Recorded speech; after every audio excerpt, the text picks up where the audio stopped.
यवतमाळ जिल्हा मध्यवर्ती बँक गैरव्यवहार प्रकरणी एसआयटीची चौकशी करण्याची मागणी करण्यात आली आहे।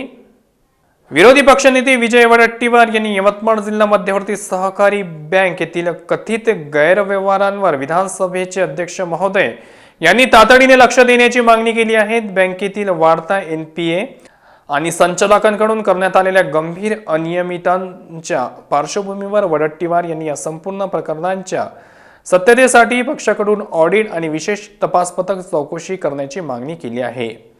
वडेट्टीवार यांनी केलेल्या आरोपांनुसार बँकेत अनेक मोठे गैरव्यवहार उघडकीस आले आहेत। यात प्रामुख्याने अनुदानाची रक्कम संचालकांनी स्वतःच्या खात्यात वळवणे आणि नोकर भरतीमध्ये झालेल्या अनियमिततांचा समावेश आहे।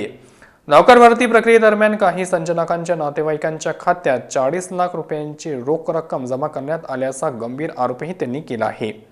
पाहूया विधानसभेत काय चर्चा झाली।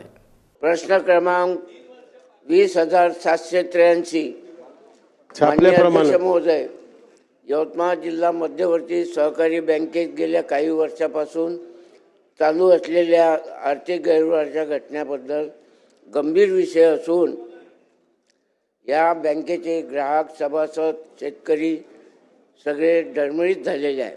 अध्यक्ष महोदय, बँकेच्या अनेक शाखांमध्ये जवळा, फुलसांगी, जामबाजार, दिग्रस, आर्णी, पुसद येथे मोठ्या प्रमाणात गैरव्यवहार झाला असून जवळपास 100 कोटीच्या वर इथे या आरो समितीमध्ये गैरव्यवहार झालेला आहे।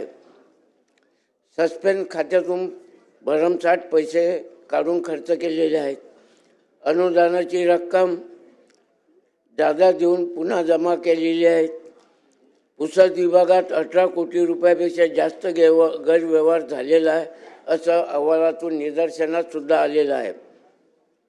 या बँकेचा एनपीए 53.52% इतका % वाढलेला असताना आर्थिक स्थिती ढासळली असताना बँकेने 133 पदाची भरती प्रक्रिया राबवून बोगस भरती प्रकरण करण्याचा प्रयत्न केला।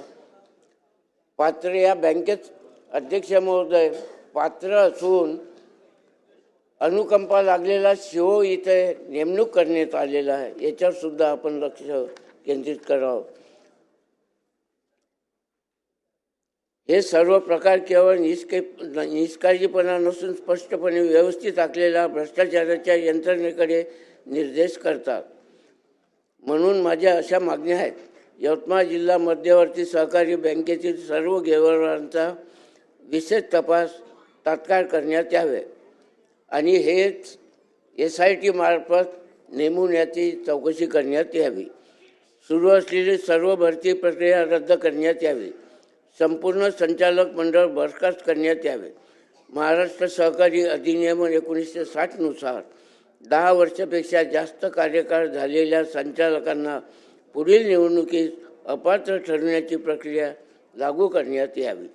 या प्रकरणातील दोषी कर्मचारी, समजदार अधिकारी व सीओ यांच्यावर कठोर कारवाई करण्यात यावी आणि ताबडतोब एसआयटी नेमण्यात यावी अशी माझी विनंती आहे।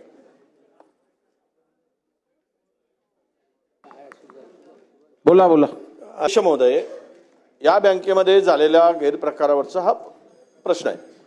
अध्यक्ष महोदय, एनपीए इतका वाढला आहे त्या बँकेत। आताचा एनपीए जर मंत्री महोदयांनी सांगितलं तर तो किती आहे जरा आपण सांगावा। एनपीए या बँकेचा एनपीए आपण सांगावा।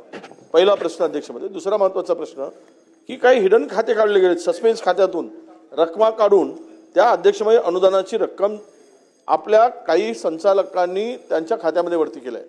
या भरतीमध्ये काय झालं अध्यक्ष महोदय, संचालकांच्या नातेवाईकांच्या खात्यामध्ये कॅश टाकली गेली 40 लाख। त्याचे पुरावे आहे अध्यक्ष महोदय।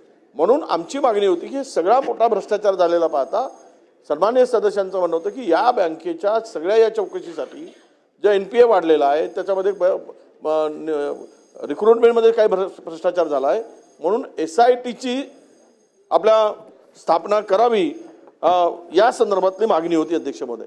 म्हणून आपण निर्देश द्यावेत की एक तर थर्ड पार्टी याचं ऑडिट करावं आणि एसआयटी मार्फत चौकशी करावी। चौकशीमध्ये जे सिद्ध होईल ते होईल। एवढे आमचे प्रश्न आहेत अध्यक्ष महोदय, त्याचं उत्तर मंत्री महोदयांनी द्यावं। पट्टीवार साहेबांनी विचारल्याप्रमाणे या बँकेचा आत्ताचा NPA 53% आहे. हा, तर त्याच्या संदर्भात आपण चौकशीचे आदेश 28 नोव्हेंबरला दिलेले आहेत.